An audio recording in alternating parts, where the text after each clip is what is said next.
Alors nous sommes vendredi, on est le 12 Shevat, nous sommes arrivés d'Af Nunbet, de Hulin Nunbet. On était à la 6e ligne, on parlait lorsqu'un oiseau il tombe sur des aliments, est-ce qu'on craint qu'il soit écrasé les membres ou non?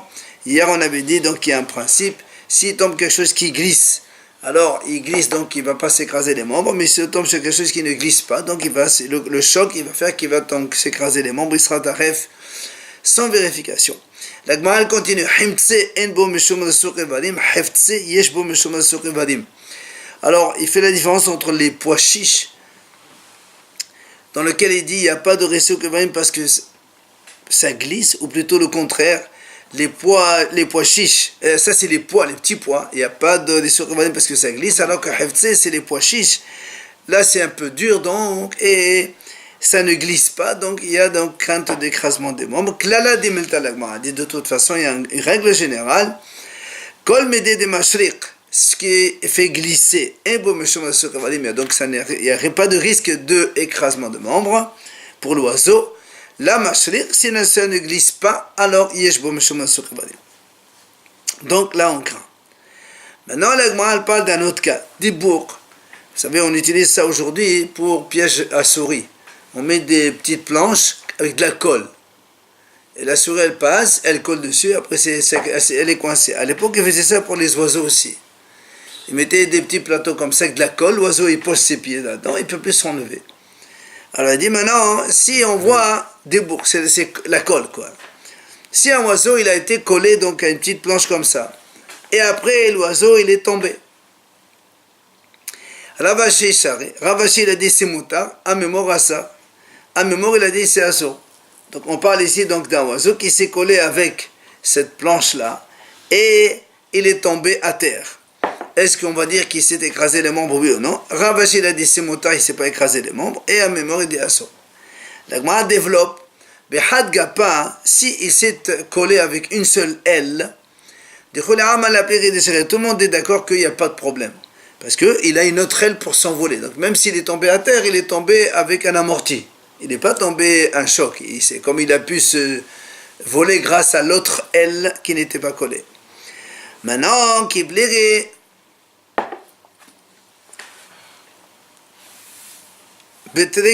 Quand il diverge, donc Ravashi qui a des moutards et Amamor qui a des assours, c'est quand il s'est collé les deux ailes. Celui qui a des assours, il dit mais c'est normal, comment il peut s'envoler? Il peut pas, il a deux ailes collées, donc automatiquement il est tombé avec un choc, alors il s'est écrasé. Maintenant, celui qui autorise, il te dit non, il peut encore s'envoler grâce à l'extrémité de ses ailes. Il peut toujours donc amortir le choc, donc il n'est pas brisé. La planche, elle est sur un toit. Elle était sur un toit, lui il est donc... Ben là, il voulait partir, il est tombé puisqu'il est collé au bois, enfin à la planche. Maintenant, il y a une autre version qui dit c'est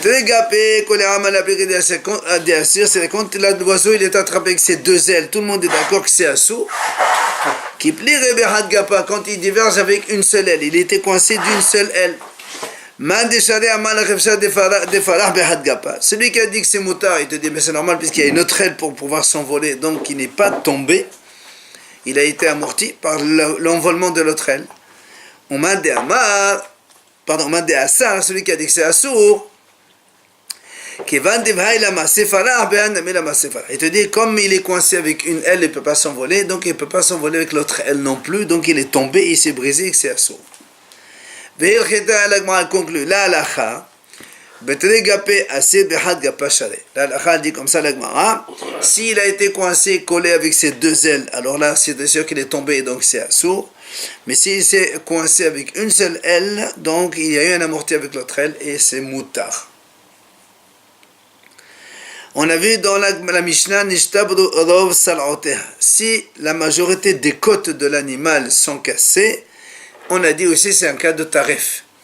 Il faut juste savoir que l'animal comprend 22 côtes, 11 à droite, 11 à gauche. Les côtes, on va dire les côtes principales, c'est celle-là, donc chez l'animal. Alors s'il y a donc la majorité des côtes qui sont cassées, c'est tarif. Tano Rabbanan Hachamim disent Elohen Rov Tzlaot, Shesh Mekan Veshesh Mekan, ou Hat Esem Mekan Vehat Mekan. Hachamim disent il n'y a pas de différence. Quand on a dit à la majorité, comme il y a 22 côtes, la majorité des 22, donc des 22 c'est 13, 12. 12. Il y a 11 c'est moitié, donc la majorité c'est 12. Hachamim disent donc, soit ça peut être 6 de droite, 6 de gauche qui sont cassés, soit même 11 d'un côté et l'une de l'autre, qu'importe. Il faut moins une d'un côté. Il faut qu'il y ait 12. Amar Zahiri, ou Mehissyan Klapishidra. Zahiri, il vient, il rajoute, il dit il faut que là où c'est cassé, c'est dans la moitié qui est proche de la colonne vertébrale. Comme les côtes, elles partent de la colonne et elles font un tour, si elles sont cassées du côté antérieur ventre, c'est pas un problème. Il faut qu'elles soient cassées du côté où c'est attaché à la colonne. Donc la moitié proche de la colonne. Amar Rabba Bar Hana Rabbi Yochanan, on parle, il dit Rabba Bar Hana au nom de Rabbi Yochanan, on parle des grosses côtes qui contiennent de la moelle. Amar Ola, il dit Ola, Ben Zakkai Amar, Ne'akiru berov Sardehad, Nishtabiru berov Shnes Dadin. Rabbi Yochanan Amar, Ben Ne'akiru ben Nishtabiru berov Shnes Dadin. Il dit Ola comme ça. Selon Ben Zakkai, quand on parle de Ne'akiru, c'est-à-dire arraché, si les côtes se sont arrachées, eh bien, berov Tsadehad, c'est-à-dire il faut considérer que la majorité d'un seul côté. Comme il y a 11 côtes d'un côté, donc s'il y a 6 côtes qui sont arrachées, c'est tarif. Par contre, si maintenant les côtes ne sont pas arrachées, elles sont cassées, elles sont brisées donc, là, il faut considérer les deux côtés 22, donc il faut la majorité de 22, c'est 12. Mais Rabbi Yochanan lui dit non, il n'y a pas de différence. Que ce soit arraché ou brisé, les côtes fracturées, donc c'est la même chose. Il faut toujours considérer les deux côtés, donc c'est majorité de 22, c'est 12. Il n'était pas question que dès qu'il y ait une fracture dans la volaille, la bête est très forte parce qu'elle risque la gangrène. Non, on n'avait jamais vu ça. Non, c'est pas percer le poumon par contre. Amarav, il dit Rav. Rav, il dit comme ça. Si maintenant on a une côte qui s'est enlevée avec la vertèbre en même temps avec, donc il y a un arrachement de côte avec une vertèbre, eh bien c'est tarif. Alors, Amri, les Rav Kahana et Rav Assi, Rav Kahana et Rav Assi, ils ont posé la question à Rav, ils ont dit, si maintenant, si la côte de droite et la côte de gauche, toutes les deux sont arrachées, et la vertèbre, elle reste, est-ce que c'est tarif ou pas? Amar Lehu, Rav, il leur a dit, vous parlez d'un cas pareil. Si on a deux côtes du même niveau qui sont enlevées, c'est comme si l'animal était coupé en deux. Et ça, il leur a dit, c'est carrément un cadavre, c'est Nevela, c'est même pas Terefa. Donc ça veut dire, quelle question vous posez, c'est tellement évident. Alors l'Agma pose une question. Mais pourquoi Rav, il leur dit comme ça? Mais Rav, quand il a dit Rav comme ça, la côte avec la vertèbre qui s'est enlevée, oui? Mais quand tu enlèves la côte et avec la vertèbre, l'autre côte aussi, elle est enlevée, forcément. Alors donc c'est aussi Nevela. Alors qu'est-ce qu'il leur dit à eux? Vous parlez de Nevela, toi-même tu parles de Nevela. Alors l'Agman répond, dit non.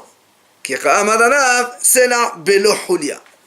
Il dit non, Rav il n'a pas parlé avec la côte, avec la vertèbre. Rav il a parlé que de la côte qui est tombée, arrachée sans la vertèbre. Alors il m'a dit, qu'est-ce que tu racontes? On a bien vu, il y a marqué il y a marqué côte plus vertèbre. Toi tu me dis non, la vertèbre n'est pas incluse. Alors il lui répond, il dit non, Rav il parle de tsela ve'hetsehulia. Rav il parle que la côte elle s'est arrachée avec la moitié de la vertèbre. Donc il reste encore la vertèbre et l'autre moitié de la côte. Et c'est là où Rav il a dit tréfa. Alors, donc si on dit que Rav parlait que la côte plus la moitié de la vertèbre, donc forcément Rav Kahana et Rav Assi, eux quand ils ont posé leur question, c'est la côte sans la vertèbre. C'est les deux côtes qui sont arrachées, mais pas la vertèbre. Il leur dit quoi? Il leur dit non, mais ça c'est Nevela, qu'est-ce que vous posez comme question? Sur cela, moi, s'interroge, comment il a pu leur dire cela? Pourtant, nous on a vu tout à l'heure, Ola il a dit, Ben Zakkai Amar, selon Ben Zakkai, Na'qiru berov sadihat. Quand on a dit les côtes se sont arrachées, il faut regarder qu'un seul côté. Donc il y a 11 côtes d'un côté, ces 6 se sont arrachées, c'est taref. Nishtaberu berov shnes dadin. Mais si elles sont fracturées les côtes, il faut regarder donc tous les deux côtés donc, de l'animal. Il y a 22 côtes et donc il faut voir 12 côtes. Donc, qu'est-ce qu'on voit ici? Quand Na'qiru, arraché, ce n'est taref que quand il y a 6 côtes. Alors comment Rav leur dit, ils ont dit s'il y a 2 côtes qui sont arrachées, c'est cadavre. Amalach, il te répond, c'est pas un problème. Pourquoi? Hatam ze shelo keneredze. Là-bas, Ben Zakkai, quand il a dit il y a 6 côtes qui sont arrachées, c'est pas les côtes de même niveau. C'est une côte là, une côte là, une là, une là. C'est pas les mêmes sur le même niveau. Mais moi je parle. Moi je parle ici, quand ils ont posé la question à Rav Kahana et Rav Assi, les 2 côtes sur le même niveau qui sont arrachées.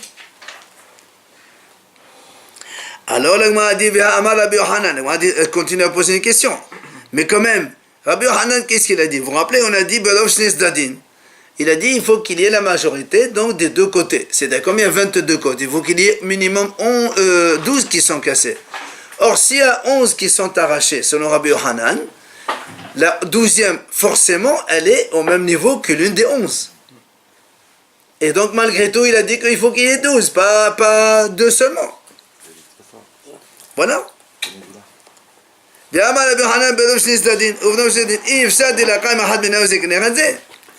Donc forcément, il doit y avoir une ou moins qui est à côté de l'autre. Alors l'Agma le répond, dit c'est vrai. Hatam, le Rabbi Yohanan, quand il a dit que c'est tarif là-bas, Bourna Bela Asita. C'est comme on dit dans l'image de le pilon sans le mortier, c'est-à-dire la côte sans la vertèbre. Il a dit ici, ils parlent Bourna Asita. Ils parlent donc la côte avec la vertèbre.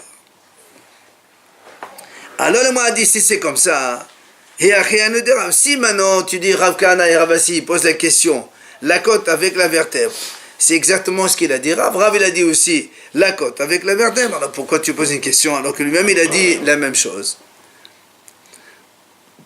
Pas tout à fait la même chose en vérité, parce que Rav il a dit une côte avec la vertèbre.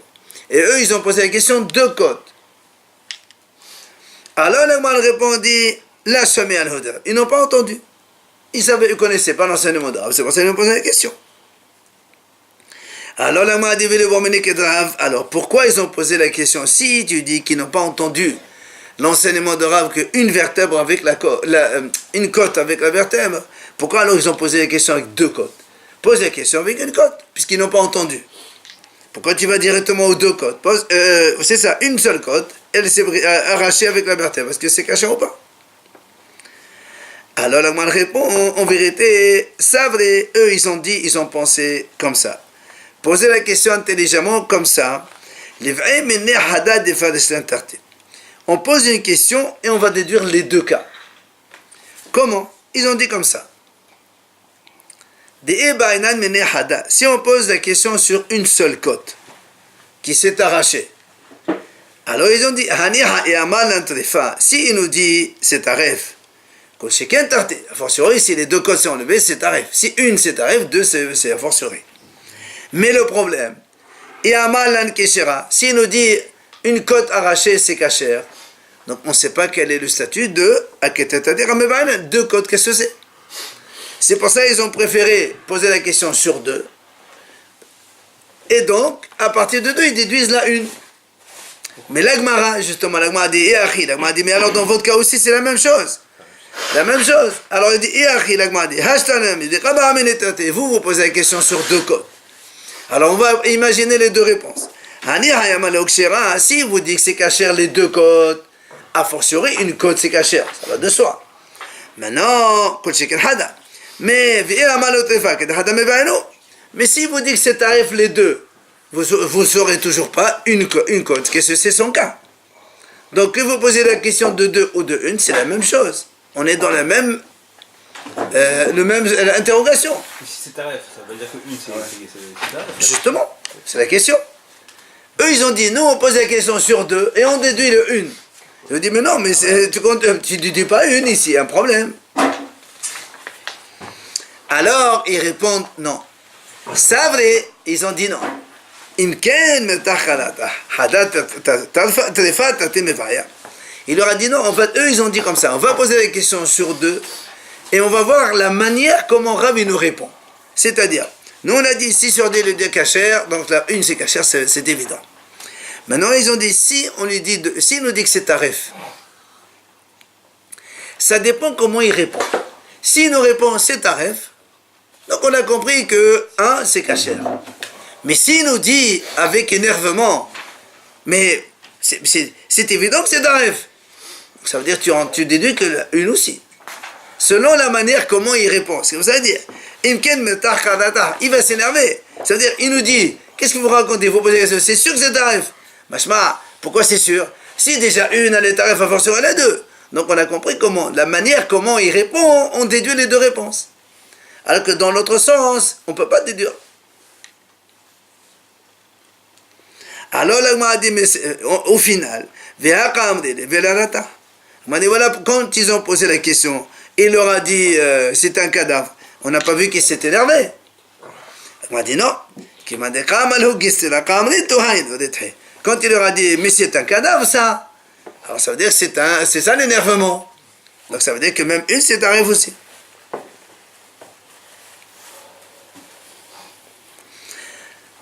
Amar Rabba Barav Shila. Amar Ramata. Amar Shemuel. Il vient là, on ramène ici. Nous, on a vu 18 cas de tarif dans la Mishnah.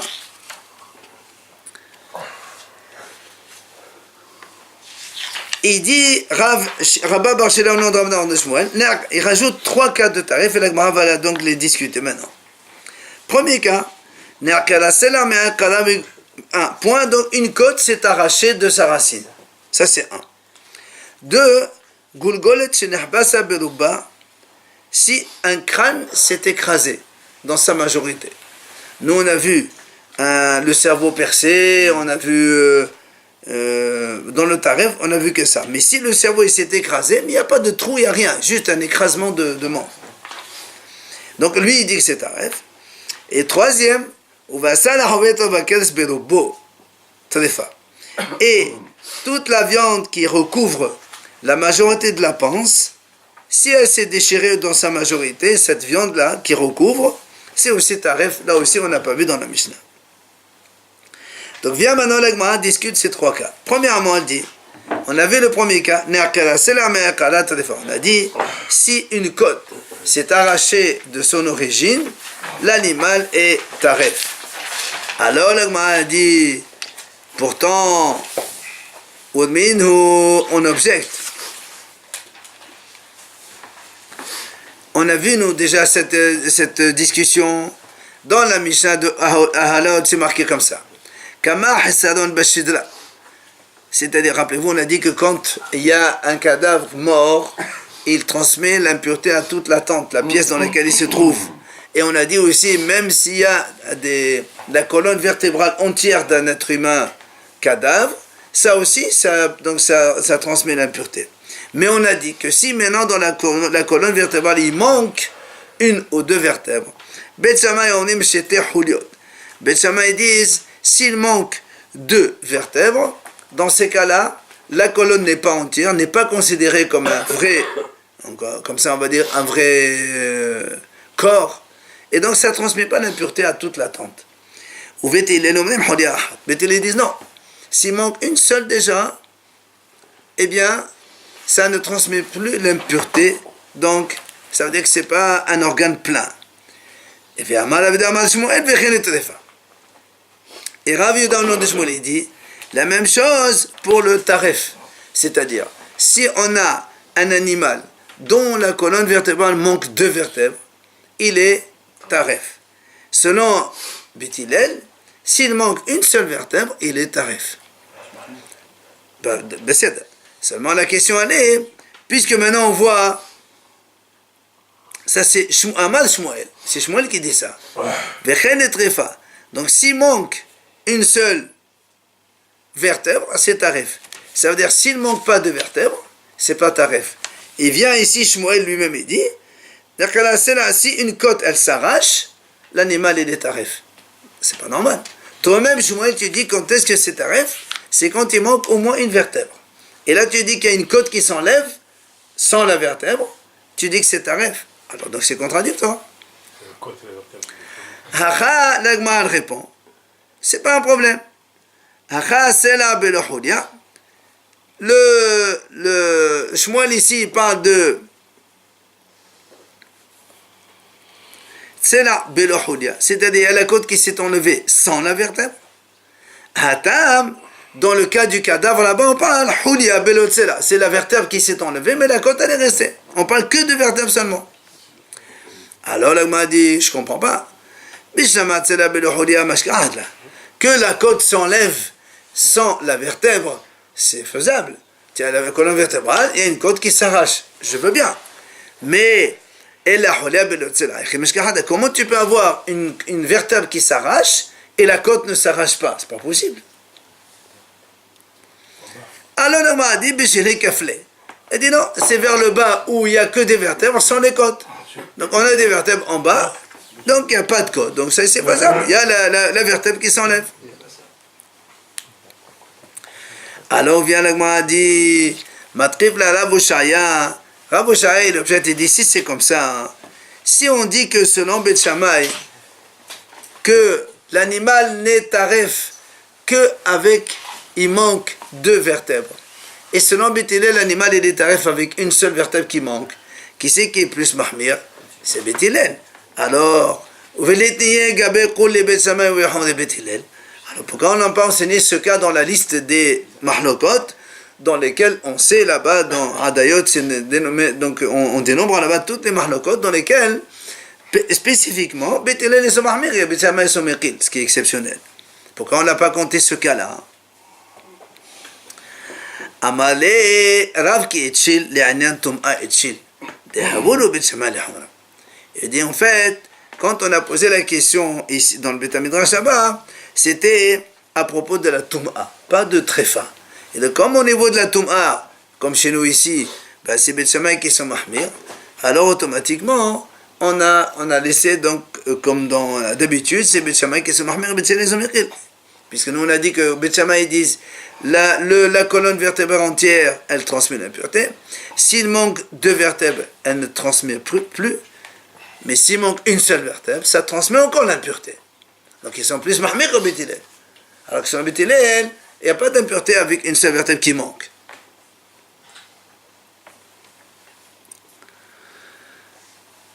Après, donc, le deuxième cas qu'il a rajouté,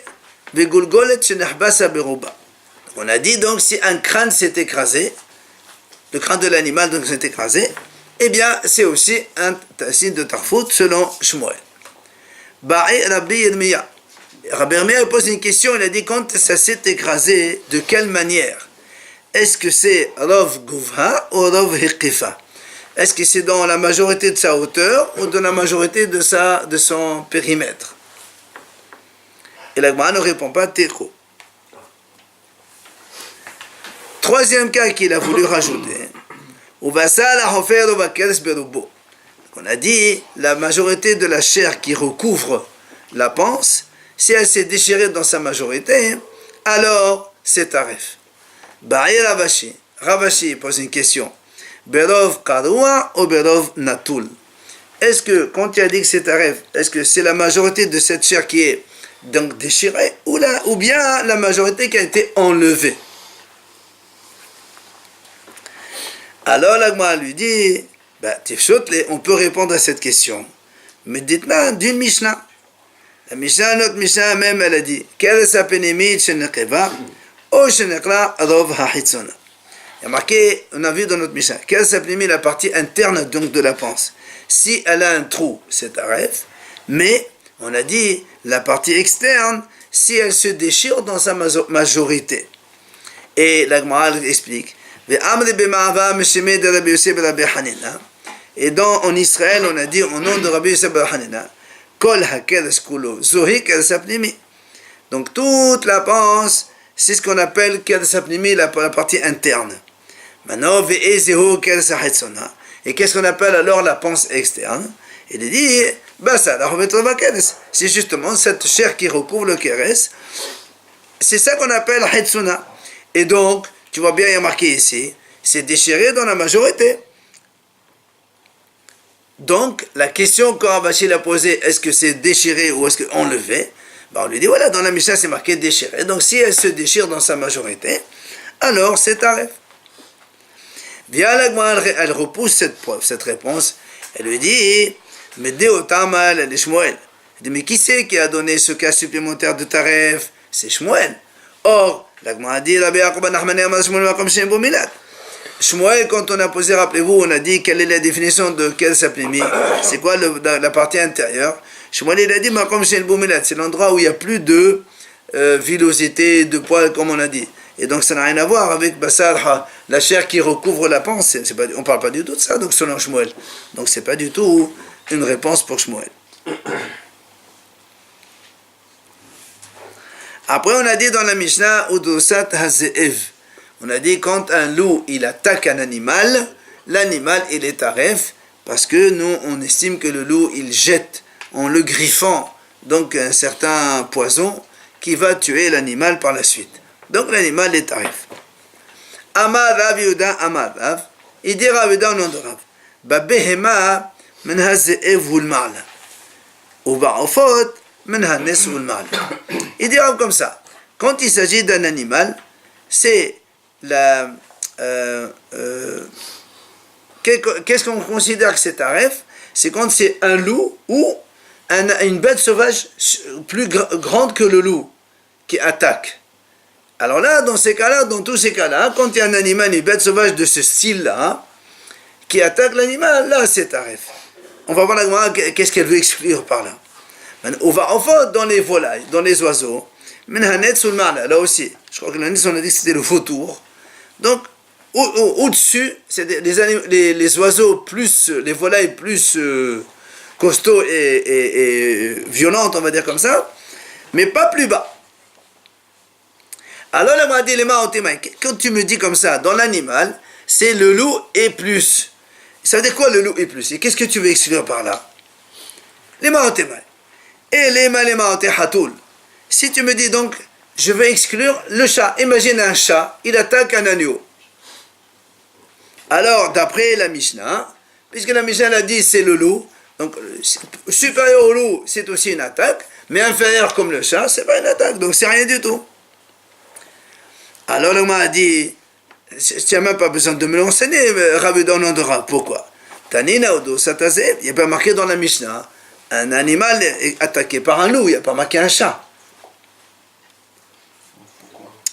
Et si tu me réponds, non, peut-être que peut-être que dans la Mishnah, elle parle que le loup, il attaque ce qu'on appelle gassa, c'est-à-dire les bovins. Une vache, un bœuf, comme ça. Maintenant, si tu me dis ça, donc le hatoul, il peut attaquer les petits ovins, brebis, chèvres et compagnie. Alors donc il dit ça c'est pas possible. Pourquoi? Parce que maintenant nous on a vu dans une Mishnah, Rabbi Yehuda Omer, ou de Satari Bagassa. Rabbi Yehuda lui dit, le loup il attaque Daka les petits animaux. Et le lion, c'est les gros animaux, les bovins. Donc tu ne peux pas me dire que les chats, ils attaquent les petits animaux. Maintenant, Rabbi Yehuda me faire pas lire. Et si tu me dis que peut-être que Rabbi Yehuda n'est pas d'accord, il est cholek sur le premier Tanakama. Et donc ça existe aussi que le loup, il attaque les gros animaux et le chat, il attaque les petits animaux. Il dit non. Pourquoi? Il vient Rabbi Benjamin au nom de Rabbi Lai, il dit comme ça, Rabbi Yehuda Lai, il a dit que Rabbi Yehuda, il explique ce que les Hachamim ont dit, il n'est pas venu diverger, donc il est d'accord avec eux. Donc la question se repose de nouveau, qu'est-ce qui vient ici Rav nous enseigner? C'est évident dans la Mishnah qu'on parle de ça. Alors le m'a dit non, Gavra Kalamit. Qu'est-ce que tu es en train d'opposer Rabbi Laha contre ce qu'il a dit Rav, deux Amorim, ils peuvent se contredire. Lui, il a dit que Rabbi Yehuda est venu que seulement expliquer. L'autre, il pense que Rabbi Yehuda, il est venu Holek. Donc, tu vois bien que ça peut très bien exister, cette situation. Comme quoi, la Mishnah a dit que le Zéev, donc, il attaque les petits animaux, et Rav, il vient nous enseigner que les chats, non. Et ou bien le m'a dit, je peux te dire que Rav, il est venu nous apprendre que c'est pour exclure le chat. Toi, tu me dis, mais tu n'as pas besoin, c'est marqué Drosat Zéev. Il dit non. Parce que toi, tu aurais pu dire, pourquoi on n'a pas marqué le loup? Parce que c'est ce qui est plus habituel. C'est le loup qui attaque les animaux. Mais le chat, tu aurais pu penser que non. C'est pour ça que Rav est venu de dire, non, monsieur Ramash Malan, c'est pas parce que c'est habituel qu'on a marqué le loup. C'est le loup et pas le chat. Pour l'année, on a fait exprès de marquer ça. Amar Rav Hasda. Il dit Rav Hasda, pardon, Amar Rav Amnam d'abord. Amar Rav Amnam, Amar Rav Hasda. Il dit Rav Amnam au nom de Rav Hasda. Dosat Hatul Wunmiya Bigdayim Utlaim. Dosat Hulda Ba'ufat. Il dit comme ça, Rav Hasda, il dit donc, un chat ou Nimiya, c'est marqué une martre. Je ne sais pas ce que c'est. Donc, quoi qu'il en soit, il dit Bigdayim Utlaim. Parce que nous, tout à l'heure, on a parlé des animaux. Là, maintenant, il te dit un petit chevreau, un petit agneau.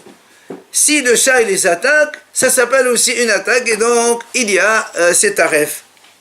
Ou encore, Hulda Ba'ufat. Si la belette, elle attaque des volailles, des oiseaux, des petits, ça marche aussi, et donc c'est aref.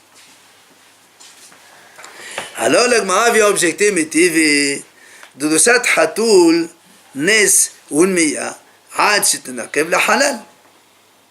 Il dit, pourtant, on a vu, dans la Mishnah, on a dit, dans la Braïta, pardon, dans la Braïta, on a dit, quand un chat, ou un faucon, comme tu as dit tout à l'heure, ou bien une martre, ils attaquent, eh bien, l'animal ne tarif que s'il y a un trou dans un organe creux. Alors, comment toi tu me dis ici, Rav Hasda dit, quand un chat il attaque, ça y est, c'est tarif. Aval salit l'eau. Donc, tu vois bien que s'il y a une simple attaque sans rien, donc c'est pas tarif, comment toi tu dis tarif?